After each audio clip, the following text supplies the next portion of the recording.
And when they returned, they were killed like animals.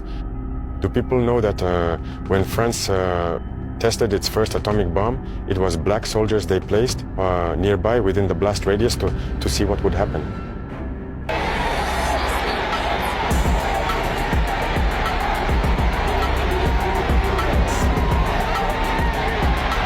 He's young, he's bold, and in the eyes of many Africans, he's the embodiment of hope. At just 35 years old, Captain Ibrahim Traoré is currently the interim president of Burkina Faso, the youngest leader in the world today. But don't let the word interim fool you. His influence has shaken not just his nation, but the entire African continent. Since seizing power in a 2022 coup, Traoré has taken a hard stance against terrorism, corruption, and Western interference. Unlike many leaders who talk but do nothing, Traoré walked straight into the battlefield, sometimes literally. He's known to visit the front lines, wearing the same uniform, sharing the same food, and facing the same bullets as his soldiers. He doesn't live in golden palaces.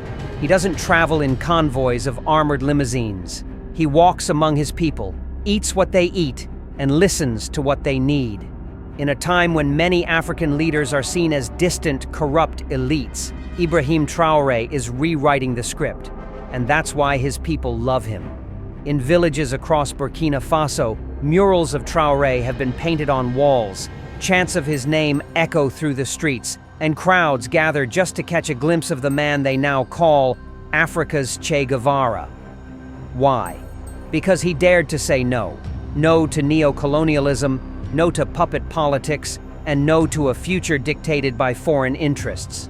He's gone viral, not just for what he says, but for what he symbolizes. A rising generation of African leaders who are not afraid. In a world where military fatigues and revolutionary rhetoric often mask dictatorship, Traoré has struck a different chord, one that resonates with freedom, pride, and possibility. But who is this man really? Born in 1988 in Bondoukoui, a small village in western Burkina Faso, Ibrahim Traoré grew up like millions of other African children. Humble beginnings, tight-knit community, and a childhood shaped by both tradition and hardship. He was a bright student, fascinated by science and the workings of the world, which led him to pursue geology at the University of Ouagadougou. But while others sought stable jobs and quiet lives, Traoré was restless. He wanted to serve. He wanted to fight for something bigger. So, he joined the army.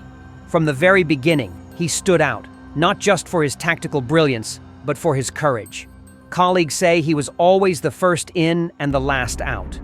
Over the years, as terrorism plagued Burkina Faso and parts of West Africa, Traoré saw firsthand the failures of leadership, the lack of equipment, and the disillusionment in soldiers' eyes. He didn't just blame the system, he stepped up to change it.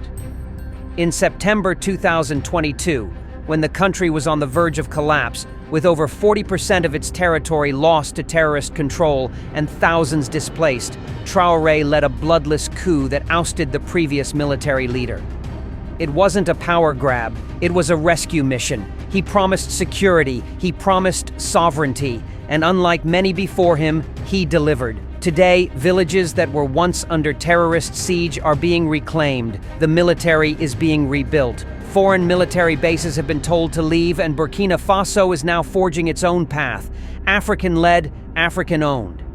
But the road ahead is not easy. Critics warn of authoritarianism. Skeptics question how long he can hold power. But for millions of Africans, especially the youth, Ibrahim Traoré is more than a president. He's a symbol, a fire that says Africa can rise on its own terms. And that story is just beginning.